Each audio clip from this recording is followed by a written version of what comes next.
Subscribe करें मेरे इस YouTube चैनल को और दबाएं बेल आइकन, जिससे आप पाएंगे और महत्वपूर्ण एवं रोचक जानकारियाँ और मेरे सारे नए वीडियोस।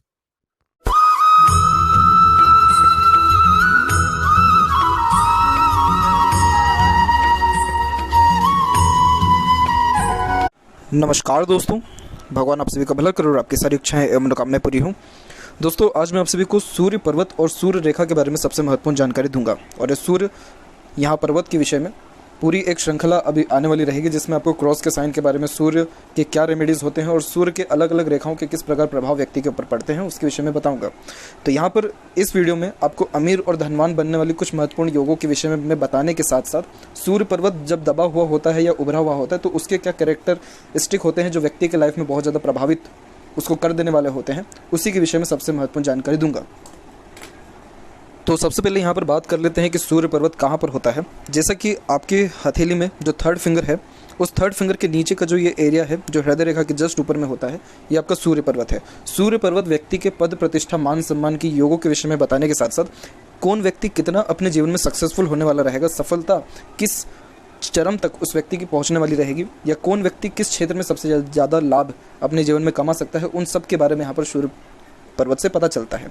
धन रेखा के बारे में सेपरेटली देखना हो तो आप शनि रेखा को देख सकते हैं, लेकिन अगर धन से भी बढ़कर के इज्जत और प्रतिष्ठा के साथ साथ अच्छा खासा संपत्ति जायदाद का भी अगर आपको निर्णय करना हो तो उसमें सूर्य की जो भूमिका है वो सबसे ज़्यादा अहम होती है। इसीलिए सूर्य को सबसे ज़्यादा इंपॉर्टेंस हस्तरेखा में दिया जाता है। ऐसे देखा जाए तो सारी रेखाएं अपने आप में बहुत ज़्यादा महत्वपूर्ण होती है, चाहे जितनी भी छोटी हो या बड़ी क्यों ना हो, क्योंकि सबका प्रभाव एक दूसरे से मिलता जुलता होता है या प्रभाव एक दूसरे को अफेक्टेड करने वाला होता है। इसीलिए सिर्फ सूर्य पर जो आपका यहाँ पर बताया जाएगा बात, रेखा हुआ या पर्वत हुआ, तो उसको देख करके पूरा अपने हाथ या भविष्य को जज ना कर लें। बाकी सारे हाथ की फॉर्मेलिटीज़ को देखने के बाद ही प्रॉपर प्रेडिक्शन निकलता है। तो सेपरेटली सूर्य की यहाँ पर बात किया जाए, अगर आपके हाथ में सूर्य का क्षेत्र अगर बहुत अच्छा उभरा हुआ है तो उसके कुछ कैरेक्टरिस्टिक हैं जो इस प्रकार है। जैसे कि जिन किसी के हाथ में ये पर्वत बहुत अच्छा उभरा हुआ होता है तो ऐसे लोगों में कॉन्फिडेंस बहुत अच्छा होता है। सबसे पहला, क्योंकि सूर्य यहाँ पर कारक है आपके आत्मविश्वास का, आपकी आत्मा का।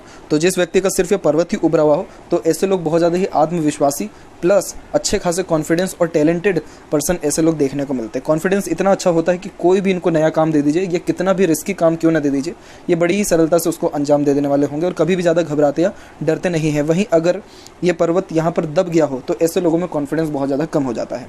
दूसरी बात कि जिनके हाथ में सूर्य पर्वत अच्छा हो तो ऐसे लोग कभी भी रिस्क लेने से पीछे नहीं हटते हैं, क्योंकि ये रिस्क टेकिंग नेचर व्यक्ति को देता ही है, क्योंकि हिम्मती स्वभाव ऐसे जातकों में बहुत अच्छा होता है। और वहीं अगर किसी का ये अमाउंट दब गया तो रिस्क लेने से बहुत ज़्यादा ऐसे लोग डरते हैं, क्योंकि लाइफ में कोई भी नया चीज़ को एक्सेप्ट करने में ऐसे जातकों को बहुत ज़्यादा समय भी लगता है।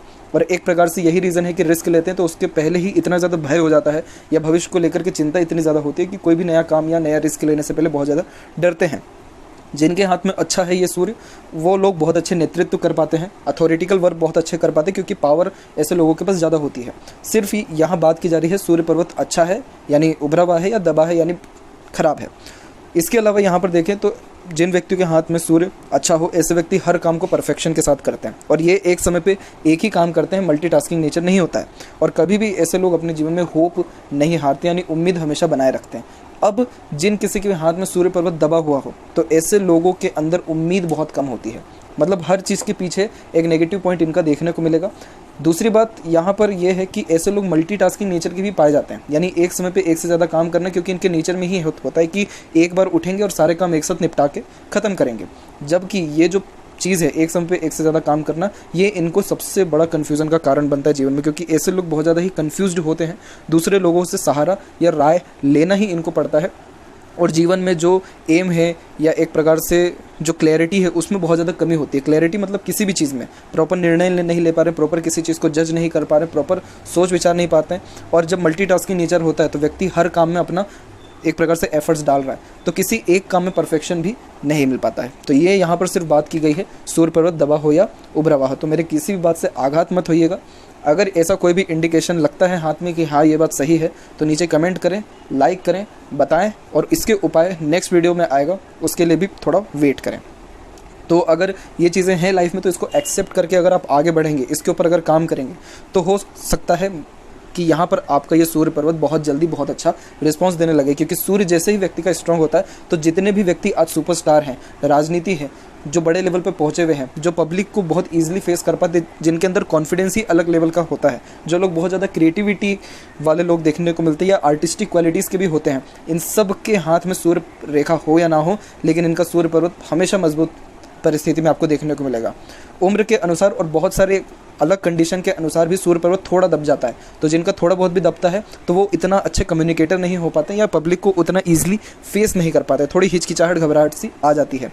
लेकिन सूर्य पर्वत अगर स्ट्रांग है तो ये डेफिनेटली आपको पावर अथॉरिटी देगा। आज के टाइम में पावर अथॉरिटी सबसे ज़्यादा मिलती है राजनीति से, दूसरा शासन यानी गवर्नमेंट से, और तीसरा अगर आपके अंदर कोई भी कला है तो पब्लिक के जो द्वारा सपोर्ट मिलता है तो उसके कारण से। इन तीनों रीज़न से आपका जो है सूर्य बहुत अच्छा प्रभावित है, ये यहाँ पर समझ में आता है।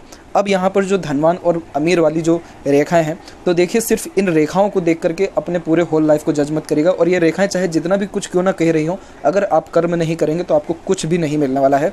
कर्म आपको निश्चित रूप से यहाँ करना होगा, तभी ये रेखाएं अपना असर भी अच्छे से दिखा पाती हैं। अब यहाँ पर देखिए कि आपकी सूर्य रेखा चाहे छोटी ही क्यों ना हो, सिंपल इतनी छोटी ही क्यों ना हो, लेकिन ये बिल्कुल यहाँ पर दूषित नहीं होनी चाहिए। दूषित नहीं होने का तात्पर्य ये है कि बिल्कुल भी ऐसे टूट के रुक रुक करके या किसी भी प्रकार से आड़ी तिरछी रेखाओं से कटी होनी नहीं चाहिए। सिर्फ इतनी सिंपल भी अगर है, डीप कट लाइन है, ओके, कोई प्रॉब्लम नहीं है इसमें। यानी आप जो भी काम करेंगे आपके काम में परफेक्शन रहेगा, आप जो भी काम करेंगे उसमें आपको नाम, इज्जत, शोहरत या रिस्पेक्ट जरूर मिलेगा, चाहे वो छोटे स्तर पे ही क्यों ना हो, क्योंकि ये छोटी रेखा है इसलिए इसका प्रभाव एक प्रकार से 35 या 45 की उम्र के बाद देखने को ज़्यादा मिलता है। लेकिन तब भी उसके पहले भी आपका इज्जत, शोहरत समाज में या अपने कार्य क्षेत्र पर नाम अच्छा रहेगा। अब किसी के हाथ में अगर इस रेखा के साथ में त्रिशूल की आकृति बन गई तो ये बनाता है व्यक्ति को अमीर, क्योंकि त्रिशूल की आकृति जब सूर्य के ऊपर बनती है तो ये मल्टीपल सोर्सेस ऑफ अर्निंग को इंडिकेट करता है, जिसके कारण ऐसे लोग सच में बहुत ज़्यादा ही ऊंचे लेवल के साथ साथ अमीर देखने को मिलते हैं। और इसके अलावा जो व्यक्ति एकदम धनवान होने के साथ साथ बहुत ज़्यादा भाग्यशाली किस्म के होते हैं, उनके सिंपल यहाँ पर सूर्य पर एक प्रकार से सूर्य एक रेखा रहेगी और इस रेखा के द्वारा ट्रायंगल का फॉर्मेशन क्रिएट हो जाएगा इस प्रकार से, नहीं तो अलग अलग रेखाओं के द्वारा स्क्वायर का फॉर्मेशन क्रिएट हो जाएगा। इसके अलावा फिश साइन भी है जिस पर सेपरेटली एक वीडियो आएगा, लेकिन तब भी इस प्रकार के जब साइन हो तो ऐसे व्यक्ति धनवान प्लस भाग्यशाली दोनों होते हैं। तो ये जो दो योग है ये व्यक्ति को बहुत ज़्यादा ही ऊंचे स्तर तक लेके जाता है तब जब ये सूर्य पर्वत उभरा हुआ हो। अगर इन रेखाओं के बाद भी ये सूर्य पर्वत अगर दबा हुआ है तो ये जान लीजिए कि ये सारी चीज़ें मिलेगी ज़रूर, लेकिन इसके लिए मेहनत या एफर्ट्स ज़्यादा करना आपको पड़ेगा। तो ये थी कुछ महत्वपूर्ण बातें सूर्य पर्वत के विषय में। अभी आने वाले वीडियो में सूर्य पर क्रॉस के साइन के बारे में आपको महत्वपूर्ण जानकारी दूंगा, जिसमें जो कि लगभग हर दूसरे या तीसरे व्यक्ति जिनके हाथ में सूर्य रेखा है उसमें देखने को मिलता ही है, और क्यों ये इतना डेंजर या क्यों इसके प्रभाव इतने ज़्यादा घातक या नुकसानदेह होते हैं उन सभी की चर्चा नेक्स्ट वीडियो में किया जाएगा। आप सभी से यही अनुरोध है कि इस वीडियो को अगर आपको पसंद आया हो तो ज़रूर लाइक करें, कोई प्रश्न रहेगा हो तो कमेंट सेक्शन में ज़रूर पूछें। तब तक आप अपना ध्यान रखें। आपका बहुत बहुत धन्यवाद।